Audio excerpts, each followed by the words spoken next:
don't be that person. Just because you're not pursuing your dreams and your goals doesn't mean you should try and tear everybody else down because they remind you of the person that you never became. It's one thing to sit in your own misery. It's another thing to try and bring other people down into you. That's hell. That's real hell. Dude, the thing that I realized is like, and I always say this, is like, especially with the sales calls, I am getting so comfortable on the phone. It's awesome. So comfortable on the phone. It's ridiculous.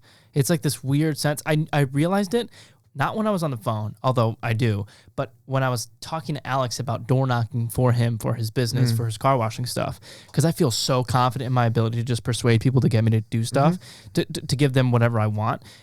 Yes, it kind of sounds shitty saying that, but like I just feel so confident. Like every single time now, well, because the thing that I realized, like it was after we had that conversation. I don't know if it was before St. Joe's, or was the night of St. Joe's. We had the conversation like, bro, we got to ramp up. We got to do more of this. Exactly. You were like, how did you land 2 gigs? And you're like, dude, you're kicking ass. Like it was like the next day I landed like 2, which is a lot. It's hard. It's fucking difficult because like when you're on the phone, like their immediate answer is like they don't want it. They don't want skeptical. it. So like I've been like slowly getting to the point where I've made enough calls to now where I'm like, I get past that first no. Where they're like, no, I don't think so. We have in-house content. I'm like, listen. I was like, we'll come out to a game. We'll do it for free. We don't need anything in return. We're just trying to get our name out there, and you get the free content. There's nothing there. I was like, I noticed you have a volleyball game on this date. Can we come out to that day? And they're like, well, I don't know. We have the season thing coming up. Maybe it'd be better for you to come out. And then I'm like, oh. So like, because immediately for like the first probably, I don't know, 50, 60 calls that I made, they're all like, well, I don't think I want to have you here because there's something that I'm missing, or like, no, because insert excuse here. But then when you just kind of keep talking and keep having the conversation, like you just like eventually they're like, oh, like he's a genuine guy. He's not, this isn't some sales call. That's why, like when you said like, you're just, I mean, to me, it's like, okay, first off, it's like, you're just like who's okay. First off, whoever says no is to professional, okay, exactly. I mean, like, I'm not trying to put us on a horse, but like I think from the quality alone on this camera and like from what we just sent in our portfolio, like what people are, to me, it's like it's not even like you're trying to persuade them to get something. Like you're just asking to do something, and you're just kind of making them aware of the reasons for why you want to do it. So, and it's all the purest intentions in the world, literally. Right? And it's like, okay, we want to make this our livelihood, but we're not trying to scam you in the process of doing it because I feel like, especially with the values we have with the business. Yeah, literally. That's not what we're trying to do. Not at all. Not at all. But yeah. It's weird. Yeah. Alex Hormozi talks about it a lot too. He's like, if your sales team sucks, quote unquote, your product might suck. Yeah. It's a quote by Naval. It's you have to sell because I don't even know the fucking quote, but it's basically like the only reason why you have to try so hard to make a sale is because your product sucks because it doesn't sell itself. And that's what I've been thinking about. Like when we go to St. Joe's, when we go to Mitchell, we go wherever. Every time we've gone, all twice, they ask us for a meeting. We don't ask them. Yeah, dude. The product and the service has been selling itself. Now, it's not going to happen every time. No. But we've just gotten really lucky. But we have got... But we putting ourselves in a spot to get lucky. That's what I'm saying. Yeah. But it's also like, we're fucking good. Like, we're good. We're undeniably good now. Yeah. It's like, yeah. And so, to me, it's like, it's so obvious. Because, dude, I'm like, when we were looking at, like, because I literally spent like 2 hours trying to find fucking videos to model because whatever. And I'm looking at the best Division I men's soccer schools in the United States, and they have no example videos. And I'm like, bro, the market is uncapped. Like, that's crazy. I know. Really makes you think. Because, like, I don't want to... No, everyone's not lazy, but it's just like, I just think people don't want... Yeah, I mean, like, on it, pretty... Because even, like, you look at the Patriots, or you look at, like, these big teams, like, yeah, they have stuff out there. And it's not to say, like, we're, like, the grand above grand. But, like, I know if we were put in a spot with a team like that, like, bro, it's over. Well, dude, you look at this St. Joe's, this kid from overseas, he's a very good goalkeeper, committed to St. Joe's after he saw the video that we put on their page. Yeah. that was the breaking point for him. Yep. He was teetering on the edge. He saw that video, saw the professionalism, loved it, decided to commit. This is a D3 nobody knows about school. What if Stanford men's soccer has videos like that? Yeah. How much less time are they going to spend Makes recruiting? sense. How much less time are they going to spend doing X, Y, and Z that they need into getting players to look at their stuff, to look at their page? Like all of these things that come into just having high quality content consistently on your page. And it's like, dude, that market is just uncapped. People just need to be influenced the right way. Yeah. And it's true. It's like there's all this potential that's just sitting there on the table. We just need to come in and let people know. Yeah. And I think the best way to do that is, thank you, Alex Hormozi, is to just go through it, just keep doing our free lead magnet and see, let the chips fall. Like, fuck it. Believe in me, don't believe me. I don't give a shit. Well, we'll see where the chips fucking fall. You're such an absolutist. Like, stop. Yeah, man. Actually, I wanted your 2 cents on this. I know I keep talking. This is completely. No, I don't care. Is a tangent. No. You're good. Good. I'm gonna leave names out of this. You probably will know who, and they're not gonna be listening to this anyways. But either way, my friend's dad is always telling him to not start a business and to continue going to school, even though he wants to start a business. That's what he would be better at. He knows that. He's afraid to start, but all he needs is some encouragement from the people that love him to start it, and he would. But he's not, and he's getting the opposite, and he's staying in school. And a couple days ago, I'm sitting there, and he spent literally like 45 minutes trying to convince me to get a job and to stay in school. He's like, well, what's your favorite part about your business? And I was like, well, that's a good question. I was like, I think the big part for me is like, it's not even like, I do love videography. Like it's fun, but I don't think it would really matter. Yeah. Like I think it matters to like a 50% extent. Like videography is really fun. I love videography. I loved photography. I love sports. Like all this stuff. It's fun. You know what I mean? Mm-hmm. And so like, but I feel like, especially with you and I, we can get to like any field and we would just love building. Dude, I was literally, we had the food truck out there today and I was put on, so we had to be inside because of the rain today. Oh, yeah, so I was a food runner for the pizza and I'm like, this is awesome. I love this. Yeah, like, this is, I was running back and forth with like fucking 5-6 trays of pizza. I'm like stashing them out, dishing them out. I'm like, I love this. Like, it just brings me back to my days. But yeah, I totally 100%. Get what you're saying. Yeah. And as a total side note, bro, happy people are happy wherever they are. Yeah. Like, yes, job dependent. You should pursue something that you love to do. It impacts you for sure. But happy people are happy wherever they are. Like it's really like it definitely plays a role. Like it will make you a lot more miserable if you're in a job that you hate. Okay, but I think a lot of okay. So after we finish this up, I really want to talk about that. Okay, like happy people are just happy wherever they are. I have to say my name. Anyway, so he spent an hour trying to convince me. He was asking me questions. He's like, well, what's your favorite part about building the business? And I'm like, well, I just love building business. I love the calls. It's scary, but it's fun afterwards. It's fun landing clients. And I'm like, so I feel like, probably most of it is, just the relationships and like, so I think the best part for me is building relationships and the EQ stuff that I have to endure. And then he just started rattling off different jobs that I can get. He's like, and it's $100K start out, pay for right out of college. And he's like telling me all this stuff. And I'm like, and he's like, so what do you think? And I'm like, no. Yeah. And then I was talking to his son and I was like, listen, man, I was like, he has good intentions sometimes. At this point, I didn't feel like he did. I feel like the reason why he was coming at me, and this is what I told him, I said, I think the reason why he was trying to convince me to stop trying to build a business is because I'm reminding him of the things that he never did. I'm reminding him of the life that he never tried to live. I'm pursuing the things that he never pursued. He didn't try and start a business when he was fresh out of college. He didn't try and pursue his dreams even though everyone was telling him it's not going to work. He didn't try doing the things that were scary because he wanted to live a comfortable life, and he did for 20-something years. And now he has to look back as a father with kids and responsibilities and say, I should have done it. And that's one thing. But another thing is to, consciously or unconsciously, you're still at fault, to try and pull other people down to not do that.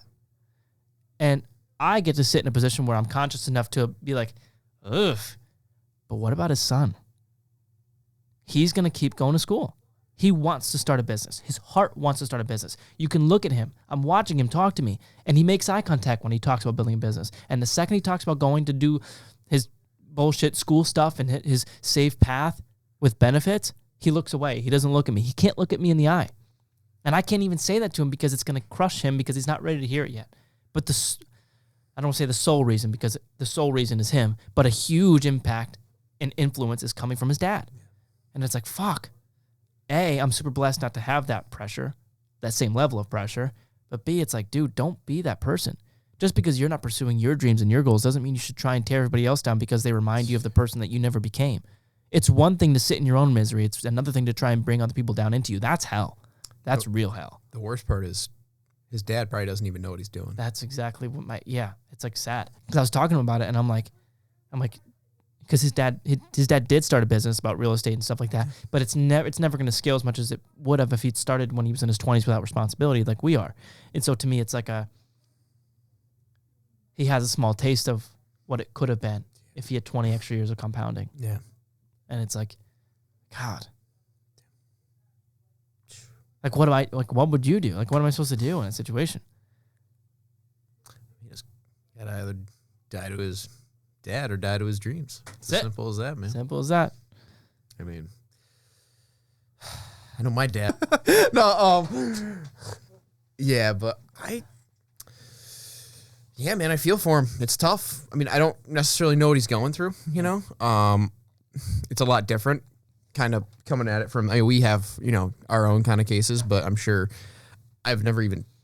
literally the first time I saw that person's dad was a snap you sent me. Literally 2 days ago. Yeah. Seemed like a nice guy. No, it seems like he's a great guy, and I know he's done a lot for you. Yeah. But I think when someone is just hovering over you on a 24/7 basis and is fortunately and unfortunately provides you with everything that you have, house, shelter, water, clothing. Yeah. It's really hard to get out of because you're dependent on them. And what are you going to say? You're going to flip them off? Like, you kind of got to through your actions, right? But like to say that to them, it's really, really hard. And to have a logical conversation and where their understanding, and I'm just going to guess that this person, when it comes to this topic, is not very open-minded. Yeah. It's very hard to try and convince them because I feel case dependent on what we're talking about. If for our parents, at least, if we provide the reasons for what we're doing, most times, more often than not, case dependent, they'll come to the conclusion. Right. And obviously, like, I know in my case, when I say, like, I'm not going to be working my job next year, Res Life, please don't fire me just yet. I want a little bit more money. Like, bro, I've been telling more and more people about that. I heard you say it in the meeting. You did? I was walking in your room, and you're like, listen, guys, I'm going to be honest with you. I'm probably not going to be here for another year. He's like, none of you guys will be back in another year. And I was like, yes, come on, big boy, manifest that shit. Yes, sir. Yeah. And then I was like, yeah. Anyways, like, I'm telling more people that. What was I saying before that? Remember? It's a lot more easy, for our parents to be able to. Yeah, for our parents to kind of come to that understanding and come to that. But I think this person should kind of, through their actions, just do their own thing. Because that's kind of what we did. And because I don't really talk about this. I don't really try to bring that subject up. It's really tough for him, and I really do empathize with him, and it's tough. But he's just got to say, fuck it through his actions and just do it anyways. To the best of his ability, right? And I get it; it's gonna be hard because he's not at that understanding yet. Because like literally, dude, I was thinking about this last year. I didn't know what I wanted to do with my life. I knew I wanted to do something with videography. I knew it was on that path, and or at least I knew. Because I've always kind of wanted to start my own thing, my own business. Like, that's always kind of, I started like, I've always looked at like the entrepreneurial, I got it, entrepreneurial lifestyle and was like, well, that's pretty cool, man. I really like that. And it's so freeing because, when people even bring up, like, for instance, my boss saw me at the football game that week and he saw us in our uniforms. He's like, he said it in front of the entire staff meeting. He's like, I'm gonna embarrass you a little bit, Cal. He was like, I was so impressed by you out there in your uniform and like with you at the camera and like that's my top boss. Yeah. And he's like, dude, you could be working for the NFL one day. Yeah. And he said that, and I was like, oh, dude, that's awesome. You said that. That's so nice. That's so kind. Yeah. But I was like, I don't want to be working for the NFL. Right. I was like, as a third party, that would be awesome. But like, this to me, in this position. With the kind of abilities we have, this job is invaluable. It doesn't matter what position someone could offer to me. Like, exactly, yeah. And when he was telling me that, bro, the first thing that came to mind when he was trying to convince me of jobs, it's $100K straight out of college. I'm like, I would take $10K living with my mom till I'm dead and do this. I know. It just feels so much more right. I don't give a fuck about the money. Clearly. I don't give a shit.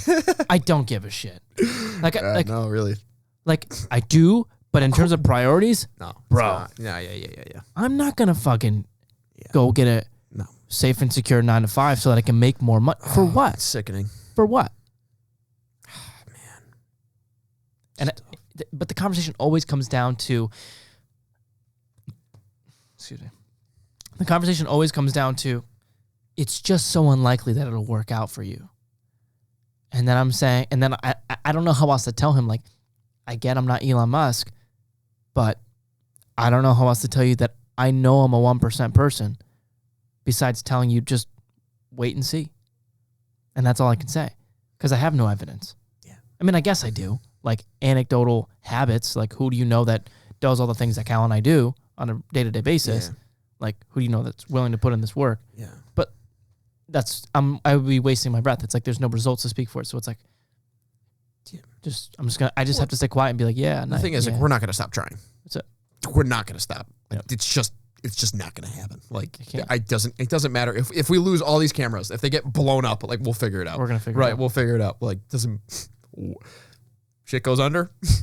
We'll figure it out. Right. Like, because like literally you're my ride or die. You know what I mean? When it comes to like literally life. So, I mean, I think, maybe it's that simple. And I think a lot of people,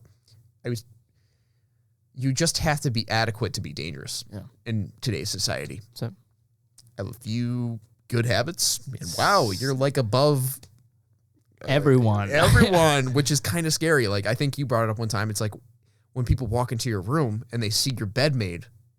Yeah, they're just like, oh my god. Like someone's like, oh god, you get 8 hours of sleep. I'm like, I get this standard amount of sleep. It's this. I don't want to say it's like. Listen, I get it. Subjective values. Yeah. It's different, right? Like, not saying like I get it, but still, it's like the value that represents in that kind of instance. Yeah, that when someone becomes so amazed that you have your quote unquote crap together, or you've thought for yourself, they're amazed and they kind of take a step back. And most times they're either in a state of it's like, oh my God, this person's on a pedestal. This person's living a whole nother life. And through that, they don't think they can do it themselves when they actually can. Yeah. They have such limiting beliefs based on whatever friend group they're in, whatever family they're in, whatever society they're in, that they don't realize it's a possibility. Right. When I started my powerlifting career, I never would have thought 405 was possible. Right. I never would have thought I would have squatted 441 in competition. Yeah. I started working with Mikey. Within 3 months, I squatted 405, and my max was like 335 at the time. That's insane. So I'm just using that example because when you start to when you start to hang around other people that see your actual potential and start to bring that through to you, they break those limiting beliefs in their hand. Yeah. But you just got to have blind faith because every single time Mikey was like, dude, you're about to hit 405. Dude, you're about to hit 405. I never believed him. But now I believe I can hit 500 within the next year, right? Yeah. So it's like, that's that switch. Yeah. And that's how I know we're going to make it. Yeah. Because we don't have those limiting beliefs, those blinders over our eyes. Yeah. You know what's weird though, at least for me, my perspective, I feel like I still, like when I started, I still had a bunch of limiting beliefs. Like I still do too, absolutely. Right. But I just not perfect. But I just did it anyway. Because like the thing I think about immediately is our business. Like I have so many limiting beliefs. Like there's like, I can feel my internal battle of like this, like we're going to figure something out about the market. We're going to figure something out about business and we're never going to make it. But I've been saying the same thing to myself and I never thought we'd be in the position that we are in now. Yeah, exactly. As quickly as we are now. Like my self-limiting belief would have told me we wouldn't be in this position that we're in now. Getting like basically fully booked. Like I would never say that. I would never say that. I would never say that we would even have the facilities to buy an R5C. Yeah. I would never say any of these things. And it just keeps happening. But the reality is it's outworking your self-doubt, period. Because you're always going to have limiting beliefs. They're never going to go away. Of course. Surrounding yourself with better people will help them slowly be dampened, but you just have to do the thing. Yeah, absolutely. That's it. Yeah. Disregard how you feel. If you feel like you're the worst piece of shit ever, or you feel like you're the fucking man, it's irrelevant. If you do the thing, regardless if you have doubts or not, you will slowly crush that self-doubt belief. Period. And that's what we're doing now. And that's what I want my motherfucking friend to do. Yeah. Is to just outwork that shit. Because I'm like, dude. He doesn't know it's real, but you see it. But, but it's like, I don't know how he can't see it. It's like, lay out the math. Like, fuck my ideas. Yeah. Like, you knock on 30 doors a day. You get 5 of those doors to let you do their car for free. That's a radical overestimate. Probably it'll be 5 for 5, most likely. Can I do your car for free? No. What? That doesn't happen. You go, knock on 30 doors. You do 5 of them. It takes you a couple hours. You weren't going to do shit with those couple hours anyways. You weren't working. You weren't doing homework, whatever. You do that. Then the next month, one of those, let's say 20 cars that you did that week for free, 1 or 2 or 3 come back as recurring customers. Mm-hmm. That's $200 a month from each car. That's $600 a month that you're making as a side hustle after 1 month. Oh my God, yeah. It's so practical. And imagine you just knock on as many doors as possible and you ramp it up. That's only 5 days a week. And I'm like, dude, you would quit your job so fast. You would drop out of school so fast. But you won't do it. You would tell your dad to go fuck himself so fast. You wouldn't want to do anything else. You wouldn't do anything else. So when you ask him, let's go do it, what does he say? He says, no, he wants to do it. He doesn't want to do it with me. And I'm like, that's fine. You're not doing anything. I'm like, the reason why I want to be involved is so that I can just fucking kickstart the gear and then just give him the lawnmower. Yeah. Just to show him, oh, this shit can work. Oh, that's fucking crazy. I have 10 cars to clean next week. Oh, this is actually kind of crazy. I didn't understand it was going to be this wild. Because my initial thought was his fear factor was coming from, oh, he doesn't want to go knock on doors because he doesn't want to get rejected. And that's some of it, but most of it is his dad. Most of it is the ear right here telling him, it's not going to work out. It's not going to work out for you. You're too stupid. Mom always needs to solve your problems. If it's not safe and secure, you're never going to make it because you need safe and secure. It's all these self-limiting beliefs. And I need him to fucking kick him in the nuts. But he can't. And I can't help but think that if he were to move it, if me, you, and motherfucker had a house and we lived together and I said no contact with this one person for a full month, that he would start the business and be making over $500 a month from the business as a side hustle. It's so practical. Because like I look at our business and I'm like, I wish the numbers were that easy. Because I'm like, you look at that like, well, everyone has a car, right? Exactly. But it's different, just dependent on the industry, right? So I mean, because we can get 1 gig and it can be like 5,000, right? So it's like true. We're not at that point yet. Just wanted to. Well, we definitely can be.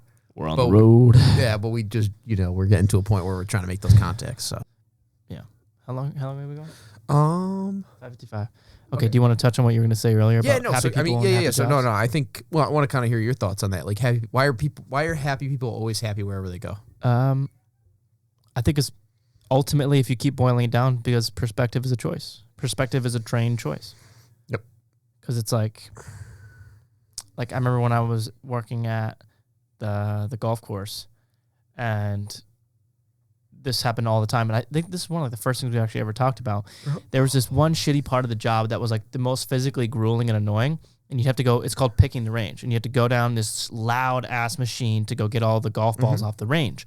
And people would always be like, I fucking hate this. I don't want to do it. It's so annoying. And every single time I'd be working with someone that really hated it, I would just pick the range every time. I would just do it every time. And people were like, why do you want to pick the range so bad? I'm like, because you don't.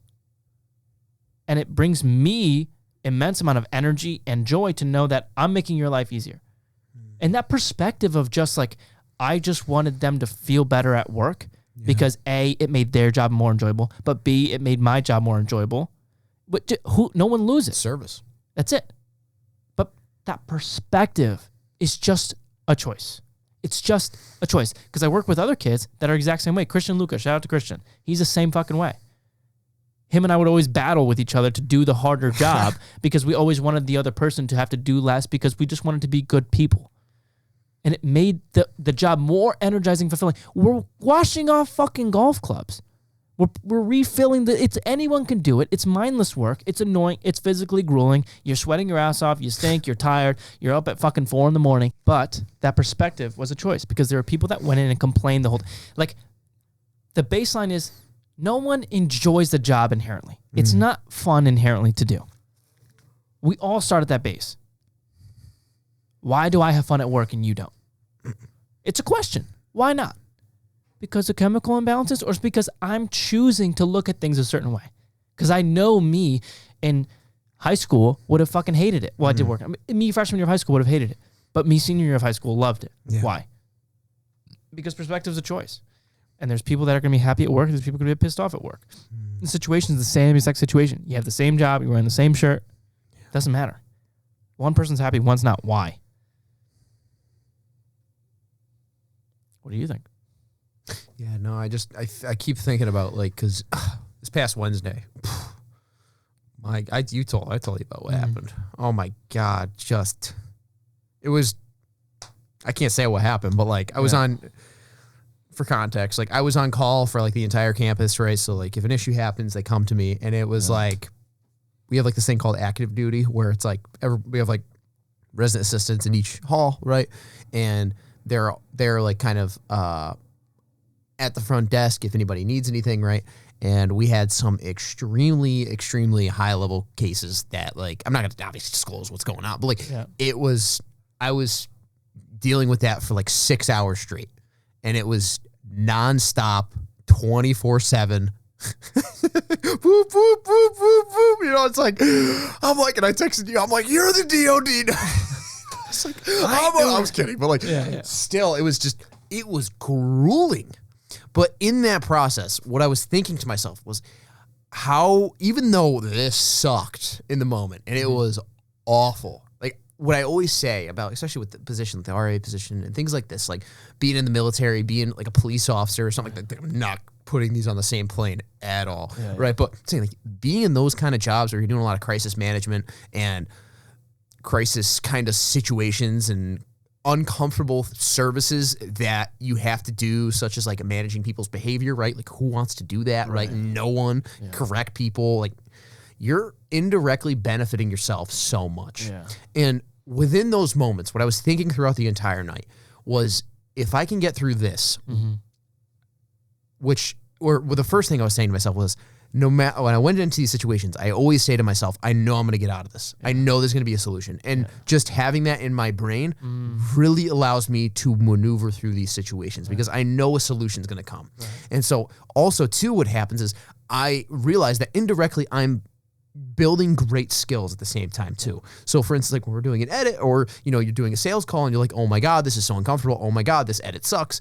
That perspective that I'm choosing in that moment is what brings me that kind of, I don't want to say happiness, because I'm not just like, hey, another issue, what can I help you with? Like, but it's like you choose that perspective exactly like you said, and you choose the tough shit. You choose, or you don't necessarily choose the tough shit, but like you have these responsibilities, but you take them on and you pursue them as good as you can to the best ability, because indirectly it's benefiting you so much because you're actualizing that kind of potential in those kind of circumstances. And then it reflects back to you in the future when that circumstance comes up. And what do you know? 100%. When you quote unquote progressively overload with a harder circumstance, you're building that skill, you're ironing that sword. And so in those moments, that's what I always think about. And so I think, like you said, I think happiness really does go with you wherever you go. But I think, unfortunately, for a lot of people, they just live to see Friday. They just live to see the weekend. And it's like they hate their week.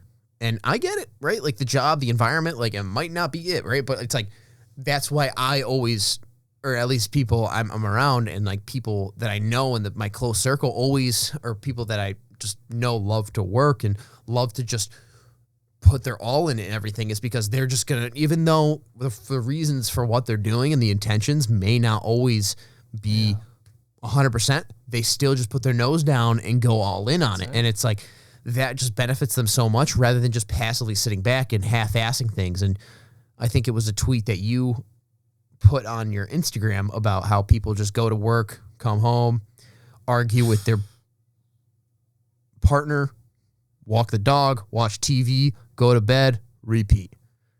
And I was like, damn, that life is scary. Because there's no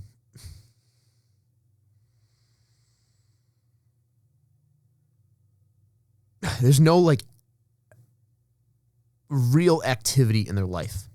And it's so sad to see because I can just tell that they're waiting until they're 65. And then when they hit 65, they're not going to be doing anything. Right. Because I was thinking about this literally yesterday too, because I would rather have a night like that where shit is just getting piled on top of me. And I'm just getting fucked from all different angles. Like, seriously, bro. Yeah. Shit sucked. Like, it really did. And I'm glad I was able to help people. I'm glad I was able to reach a solution. But by 1:30 in the morning, I thank the Lord I didn't get any more calls. But, like, I was toast. I was done, man. Like, it was awful. But I would rather have that purpose in my life than nihilism, than pointlessness. Right. I'd rather, because sometimes, a lot of the times, like, when I finish everything that I do, I'm like, what do I do now? Yep. And shit sucks. Yep. I feel bad. It's way worse. It's way worse. Way worse. It's funny actually you say that because I remember growing up, what used to happen all the time, especially when I would have to do chores. I remember specifically when I would have to shovel snow. My dad would always tell me, because I would be pissed off, I'd be throwing a fit because I didn't want to do whatever, and he would always tell me, he's like, I don't give a fuck. He's like, you're gonna do it. You're gonna do whatever it is that you need to do. But you can do it pissed off, or you could do it in a good mood. He's like, but you're gonna do the fucking thing. Yeah, it doesn't matter. And I knew it, and like he would say it so many times to the point where like it didn't like resonate in my ears anymore. It would just like it was, oh, here goes dad again. But then after a while, you realize like, oh, yeah, that makes sense. Like, yeah, he was right for sure. Yeah, because like sometimes life gonna be shit, and you're gonna have to you're just gonna have to fucking do it. Yeah, and so you can do it with a smile on your face, or you could do it pissed off, and that's a choice because your perspective is a choice. It is 100% a choice. Yeah, and you could see that with any example that you want. To me, I just dislike the fact that I know there are going to be people that are just listening to this, if it's a soundbite or whatever, that think immediately like, you don't understand, I have a chemical imbalance. And it's like, get fucked, dude. Like, it's so annoying because it's not that I can relate to you. It's that there are people that have it worse than you that are doing it better than you. And you're using things as an excuse when you don't have to absolutely use it as an excuse. Yeah. And there are people with plenty of excuses. I have my fair share. Sure, you have your fair share. You have your fair share. Some people have it worse than others. Fine. Completely acknowledge. And I have empathy for that. But when you start to use your excuses in situations where you don't need to, everything you say is invalidated. Everything. Because now the line is no longer clear. And with that in mind, if you're going to be pissed off at a job that you don't have to be pissed off at, if you're getting pissed off because you got too much fucking mocha cream in your coffee, or because you have to go shovel snow, or woe is me because of X, Y, and Z, give your fucking excuse, insert excuse here, then I have no empathy for that. I just haven't. I can't feel sorry for you anymore. I can't, because you're using it when you don't need to use it. And perspective is a choice when it is a choice. And if you're going to decide to let life take you by the fucking arm and just throw you around based on your external circumstances, that's your choice too. But don't complain about it. At least not to me, because I'm not here to hear it, to be honest. But yeah. Yeah, man.